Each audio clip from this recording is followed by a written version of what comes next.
Bonjour à tous et bienvenue pour une nouvelle émission de 100% Quintet. Mercredi, les trotteurs seront à l'honneur sur l'hippodrome de Cordemais. C'est le Grand Prix de la ville de Cordemais qui servira de support au Quintet Plus. 16 concurrents âgés de 6 à 9 ans répartis sur 2 échelons de départ vont en découdre dans cette épreuve qui s'annonce assez ouverte. Je vous propose de regarder ensemble le tableau des partants. On rappelle que la piste de Cordemais est bien évidemment une piste corde à gauche. On va regarder cette première partie du tableau avec 9 concurrents qui s'élancent au premier échelon, donc qui apparaissent sur cette première partie du tableau. Et il y a plusieurs bonnes possibilités, déjà avec notamment la candidature du numéro 2, Galileo Béo, qui est revenu en belle forme. Pierre-Louis Deshonnettes, doublement représenté dans cette épreuve avec Fan de Vincennes, le numéro 3, mais également Fashion Touch, le numéro 6, qui sera plaqué des 4 et confié à Paul Ploquin. Ce sont des très belles possibilités, tout comme Gitano Jack, le numéro 7, qui a besoin de rassurer, qui n'a pas toujours été chanceux ces derniers temps, mais attention, en valeur pure, c'est un cheval qui vaut une telle épreuve. Golden Visay, le numéro 8, est en plein boom actuellement, il est redoutable pieds nus, attention à lui, tout comme le numéro 9, Garibaldi, le plus riche du premier échelon, un cheval qui a connu une longue interruption de carrière, qui avait fait naître beaucoup d'espoir, qui a effectué une rentrée correcte, qui devrait afficher des progrès, qui est très bien placé en tête. C'est une candidature à ne pas négliger. Premier concurrent en 25 mètres, c'est Fluo Mélois qu'on voit sur ce tableau, qui effectue sa rentrée, qui aura d'autres prétentions à l'avenir. Et on va regarder la deuxième partie du tableau avec des possibilités, notamment le numéro 12, Éternel Delo, qui sera confié à Eric Raffin, qui peut dans cette épreuve ambitionner les belles places. Gamble River, le numéro 13, troisième cartouche de l'entraînement des honnêtes, qui devrait afficher des progrès, mais qui a malgré tout besoin de rassurer. Ce sera Alexandre Brivard à son sulky. Et puis les 3 plus riches de cette épreuve, Donus Deladoux, Esperanzo et Fragonardello, qui lui vient de bien se comporter dans une récente étape du GNT, se déplace avec des ambitions, d'autant qu'il sera confié au redoutable Anthony Barrier, dit Moustique. Voilà, on a étudié le tableau des partants de ce prix de la ville de Cordemais. Je vous propose tout de suite d'attaquer notre première rubrique, le papier.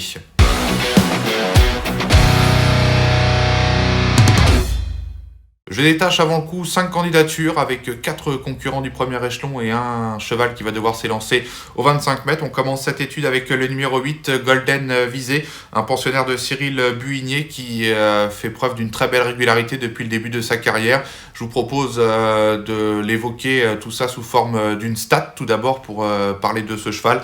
La stat de Golden Visay, c'est lorsqu'il est déféré des 4 pieds. Donc il ne l'a été qu'à 7 reprises depuis le début de sa carrière et il compte 2 victoires et 5 places. Il a toujours terminé dans les 5 premiers dans cette configuration. Le cheval est au mieux et je vous propose de revoir l'une des courses références importantes de cette épreuve qui s'est disputée le 2 avril sur l'hippodrome de Laval. C'était le prix Baloo Boy.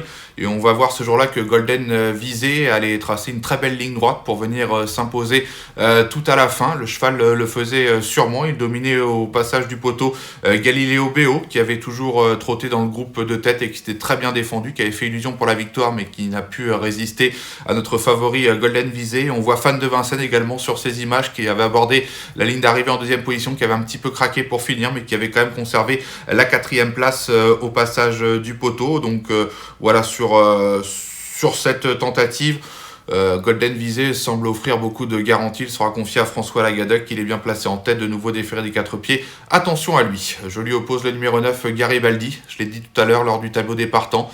C'est un cheval de classe qui a connu une très longue interruption de carrière, 2 ans sans compétition, qui vient d'effectuer une rentrée dont il avait besoin. Il devra afficher cette fois-ci des progrès. Il sera plaqué aux antérieurs, confié à Jean-Philippe Monclin. C'est un cheval qui faisait partie des meilleurs de sa génération, qui affronte un lot largement dans ses cordes. Alors il n'est peut-être pas revenu à 100% de ses moyens, mais sur sa classe, et notamment il est en gros retard de gain, je pense qu'il peut bien faire dans ce Quintet Plus. Il ne faut pas l'oublier au moment du choix. Ma 3e sélection dans cette épreuve sera le numéro 2, Galileo Bélo. On l'a vu dans la course référence. Ce pensionnaire d'Anne-Françoise Donati répète toutes ses courses. Il est redoutable corde à gauche. Il sera confié à Gabi Gelormini. Il sera déféré des postérieurs comme lors de toutes ses bonnes sorties. C'est un cheval sur qui on peut compter, qui part en tête et qui, à l'issue d'un bon parcours, devrait encore lutter pour le podium. En 4e position de ma sélection, c'est le numéro 3, Fan de Vincennes, qu'on a vu dans la course de référence avoir un bon comportement. Fan de Vincennes qui est entraîné depuis quelques mois par la famille de Zonnet, et les résultats s'enchaînent actuellement. C'est Mathieu Brivard qui lui sera associé. Alors on l'a vu être quand même dominé par Galileo Béolo pardon, et Golden Visé dans la course de référence, donc une revanche me paraît compliquée, mais avec un Mathieu Abrivard inspiré, un bon parcours, ce numéro 3, fan de Vincennes, tout à fait capable de terminer deuxième, troisième ou quatrième de cette épreuve. C'est une candidature à garder impérativement. On va passer ensuite au 25 mètres pour mon cinquième choix. C'est le numéro 12, Éternel Delo, un pensionnaire de Pierrot Coignard qui sera confié pour l'occasion à Eric Raffin, cheval qui a retrouvé la bonne carburation après une longue absence. Et je vous propose de le revoir l'an passé à la même époque. C'était sur cette piste de Cordemais. Et ce jour-là, Éternel Delo réalisait une très belle valeur. Elle devait rendre 25 mètres déjà. Elle était confiée à Eric Raffin et on l'a vu s'imposer sûrement dans la phase finale. Elle signe un excellent chrono à 1:13,7 sur ce parcours des 2850 mètres de Cordemais, donc ce qui en fait d'elle de loin la plus rapide sur le parcours. Mais il faut savoir que beaucoup de chevaux ne sont pas produits sur cette piste de Cordemais. Donc voilà, Éternel Delo, on fait appel de nouveau à Eric Raffin. Après cette belle victoire qu'on a vue sur cette piste de Cordemais, elle a été arrêtée quasiment une année et on l'a vu être revenue au top déjà puisqu'elle s'est imposée, elle vient de prendre une récente 3e place, donc sa candidature est à prendre en considération dans cette épreuve. Évoquons ensuite le numéro 6, c'est Fashion Touche, toujours pour l'entraînement de la famille des Honnêtes. Elle sera plaquée des 4, confiée à Paul Ploquin. C'est une jument sérieuse qui affronte quand même un lot un peu relevé avec notamment la présence des 6 ans, mais elle part en tête. On a un pilote qui est en belle forme actuellement.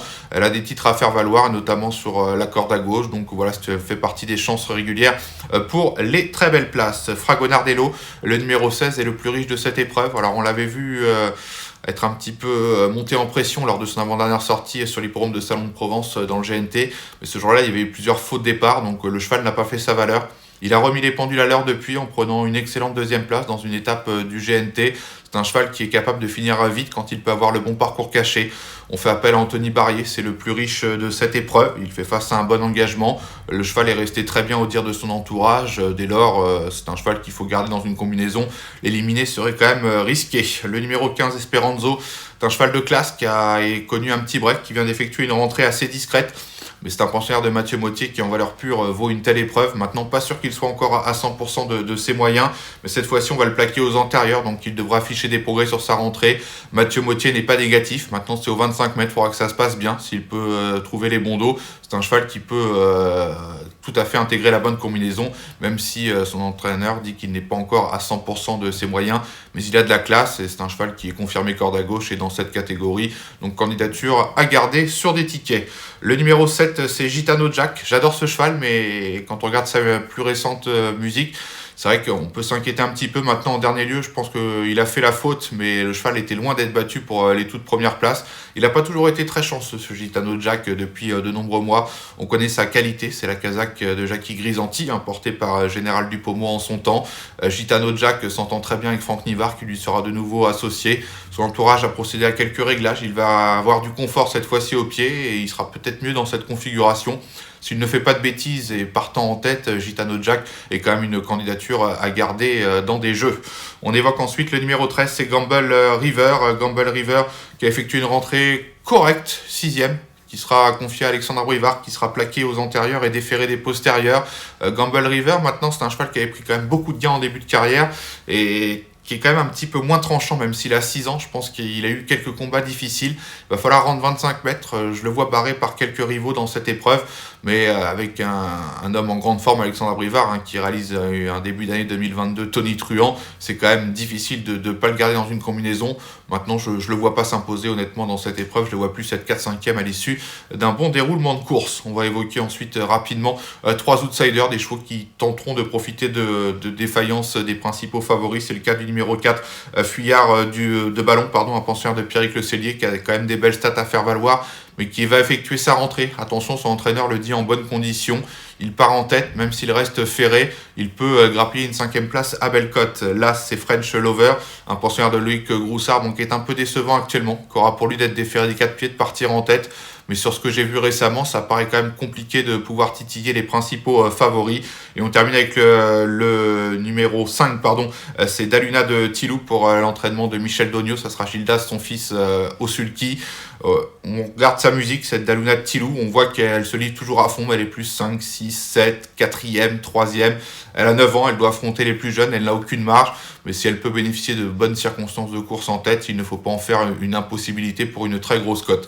Voilà donc les candidatures à garder dans ce Quintet Plus. Il y a 3 impasses, je vous les cite rapidement. Le numéro 14, c'est Donuts de Ladoux, qui vient d'effectuer une rentrée discrète, qui restera ferré et qui risque de manquer de rythme. Le numéro 10, Fluo Mélois, un cheval qui est plus connu au trot monté, qui est absent depuis la fin de l'année dernière, qui est le premier concurrent en 25 mètres. Pierre Belloche n'est pas très confiant, il serait que ça paraît compliqué. Il risque d'avoir besoin de rythme. Et on termine avec Galipette Pierre Gilles, le numéro 11, l'une des révélations cet hiver au trot monté. Elle aura d'autres objectifs dans sa discipline de prédilection, même si c'est l'entraînement toujours redoutable de la famille du Val d'Estaing. Elle est ferrée, elle est aux 25 mètres, donc c'est une course pour maintenir sa condition, comme on dit. Mais de là à la voir terminer dans la bonne combinaison, il y a un pas que je ne vais pas franchir dans cette épreuve. Voilà, on a passé ensemble les 16 concurrents de ce Quintet Plus. C'est l'heure maintenant du prono.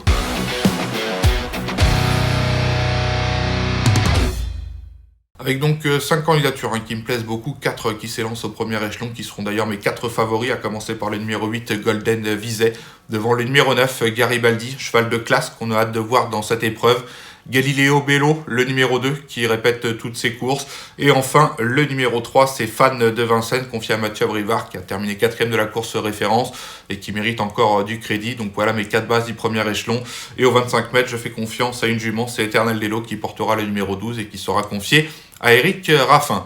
Avant de se quitter, je vous propose un jeu simple, toujours dans cette réunion 1 sur l'hippodrome de Cordemais. Il faudra patienter un petit peu, mais dans la 7ème épreuve du programme, j'aime beaucoup Iria du Pomereux, le 713, qui fait face à un bon engagement puisque c'est une course réservée aux 4 et 5 ans. Cette Iria du Pomereux est l'une des plus jeunes, elle sera confiée à Mathieu Abrivard. On l'a vu en dernier lieu se montrer fautive alors qu'elle pouvait encore espérer un bon classement.